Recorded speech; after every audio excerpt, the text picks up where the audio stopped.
Hello friends, welcome to easy learning 700। आज मैं आपको बताने वाला हूँ different types of business organization की कुछ टाइप्स के बारे में, 3 मेन टाइप्स के बारे में। तो पहली टाइप है हमारे पास सोल प्रोप्राइटरशिप। DWT स्टैफोर्ड की डेफिनेशन के मुताबिक सोल प्रोप्राइटरशिप जो है वो simplest form of business organization है, यानी कि एक आसान सी जो है वो बिजनेस ऑर्गेनाइजेशन की एक फॉर्म है ये, जिसको ऑन और कंट्रोल जो है वो एक ही शख्स करता है। एक ही शख्स इसका मालिक भी है और एक ही शख्स इसको कंट्रोल भी करता है। एम्प्लॉयज़ बहुत सारे हो सकते हैं, इसमें कई सारे एम्प्लॉयज़ हो सकते हैं, लेकिन जो मालिक होता है वो एक ही होता है। ये सिंपलेस्ट फॉर्म है, आसान है। इसको बनाने के लिए किसी रजिस्ट्रेशन वगैरह की भी ज़रूरत नहीं पड़ती। जो प्रॉफिट होता है सारा का सारा ऑनर खुद रखता है, उसका खुद का प्रॉफिट होता है। सैलरीज वगैरह जो होती हैं वो उसको पे करना होती हैं। अनलिमिटेड लाइबिलिटी होती है। अगर कोई नुकसान हो जाए बिज़नेस में ठीक ठाक किस्म का, तो ऑनर को अपनी जेब से पे करना पड़ता है उस नुकसान को। इवन दो के अगर नुकसान बहुत ज़्यादा हो गया है और कर्ज़े बहुत ज़्यादा हो गए हैं, तो ऐसी सिचुएशन में ऑनर को अपनी पर्सनल प्रॉपर्टी भी बेचना पड़ सकती है। हो सकता है अपना घर भी बेचना पड़ जाए अगर बहुत ज़्यादा ही कर्ज़े ऑनर ने ले लिए हैं। अब दूसरा जो हमारे पास बिज़नेस है वो है पार्टनरशिप। पार्टनरशिप क्या है? इसको 32 पार्टनरशिप एक्ट के मुताबिक जो डेफिनेशन दी गई है उसके मुताबिक इसको समझते हैं। Partnership is the relation between persons. ये रिलेशन है लोगों के दरमियान। किन लोगों के दरमियान? जो पार्टनर्स हैं, जो लोग बिजनेस को चला रहे हैं, पार्टनरशिप, उनके दरमियान ये एक रिलेशन है। Who have agreed to share, वो इस बात पे एग्रीड हैं कि वो शेयर करें प्रॉफिट को ऑफ अ बिज़नेस। जो वो बिज़नेस चला रहे हैं वो उस प्रॉफिट को शेयर करते हैं, यानी कि पार्टनरशिप के अंदर जो प्रॉफिट है वो शेयर होता है पार्टनर्स के दरमियान। जो पार्टनर्स होते हैं उन सब के दरमियान प्रॉफिट शेयर होता है। और अब इस बिज़नेस को कैरिड ऑन बाय ऑल और any of them acting for all. अब ये ज़रूरी नहीं है कि सारे पार्टनर ही काम कर रहे हों पार्टनरशिप बिज़नेस के अंदर। हो सकता है कुछ पार्टनर एक्टिव हों, कुछ डॉर्मेंट हो। तो जो पार्टनर एक्टिव है वो काम करेगा, जो डॉर्मेंट है वो पार्टनर काम नहीं करेगा। तो इसमें ये ज़रूरी नहीं है कि सारे पार्टनर काम करें, लेकिन प्रॉफिट जो है वो सारे पार्टनर्स को मिलेगा।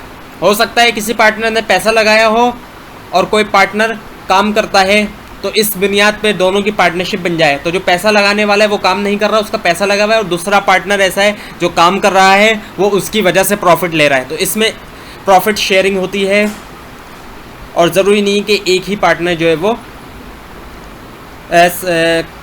सारे पार्टनर काम करें, बल्कि कोई एक पार्टनर भी काम कर सकता है। इसमें भी अनलिमिटेड लाइबिलिटी होती है सोल प्रोप्राइटरशिप की तरह, यानी कि पार्टनर्स को अपनी जेब से भी पे करना पड़ सकता है। अपनी पर्सनल प्रॉपर्टीज़ भी बेचना पड़ सकती हैं अगर पार्टनरशिप फर्म पे लाइबिलिटीज़ बहुत ज़्यादा हो गई, वाजिबात बहुत ज़्यादा हो गए, कर्ज बहुत ज़्यादा हो गया तो। और इसको बनाना भी काफ़ी हद तक आसान है एज़ कम्पेयर टू कंपनी। अब देखते हैं कंपनी का, जॉइंट स्टॉक कंपनी भी जिसको कहा जाता है। तो ऐसे ही थॉमस की डेफिनेशन के मुताबिक कंपनी क्या है? एक इनकॉर्पोरेटेड एसोसिएशन ऑफ पर्सनस। ये एक इनकॉर्पोरेटेड एसोसिएशन है पर्सन्स की, यानी कि लोगों की, जो लोग बना रहे हैं कंपनी उनकी। Formed usually for the pursuit of commercial purposes, यानी कि कमर्शियली पर्पसेस को हासिल करने के लिए इसको बनाए जाते हैं। कंपनी जो होती है ये एक इंटेंजिबल पर्सन है, आर्टिफिशियल पर्सन है, ये एक सेपरेट लीगल एंटिटी है। कंपनीज जो होती हैं ये इसकी खुद एक अपनी हैसियत है, एक शख्स की तरह, एक शख्स की जिस तरह से लीगल हैसियत होती है, इसी तरह कंपनी की भी कोई एक लीगल हैसियत है। यानी कि कोई केस अगर किसी कंपनी पर हुआ हुआ है, तो इसका ये मतलब नहीं है कि कंपनी के ऑनर्स पे वो केस हुआ हुआ है, बल्कि वो केस कंपनी के नाम पे हुआ हुआ है। इसी तरह से इसकी लाइबिलिटी भी लिमिटेड होती है जो उसके ऑनर्स होते हैं। अगर कोई कर्जा कंपनी पे बहुत ज़्यादा चढ़ गया है, तो ये नहीं होगा कि वो ऑनर्स के ऊपर कर्जा बहुत ज़्यादा चढ़ गया है। ऑनर्स की लाइबिलिटी सिर्फ उस हद तक है जिस हद तक उन्होंने इन्वेस्ट किया है। वो अपनी पर्सनल प्रॉपर्टी, अपनी जेब से पैसा नहीं देंगे कर्जे का, वो सिर्फ उतना देंगे जितना उनका इन्वेस्ट हुआ हुआ है पैसा, कंपनी में जितना कैपिटल लगा हुआ है।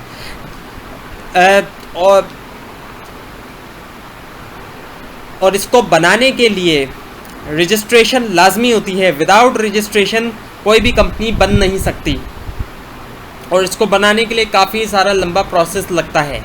तो ये थी कुछ डिटेल। अगर अभी भी आपको कुछ कन्फ्यूजन है तो नीचे कमेंट ज़रूर कीजिए। ये वीडियो अच्छी लगी इस चैनल को सब्सक्राइब कीजिए, और अगर आपको कोई पॉइंट मिस लगता है इस वीडियो में, उसको भी नीचे कमेंट करके ज़रूर हाईलाइट कीजिए। Thanks for watching.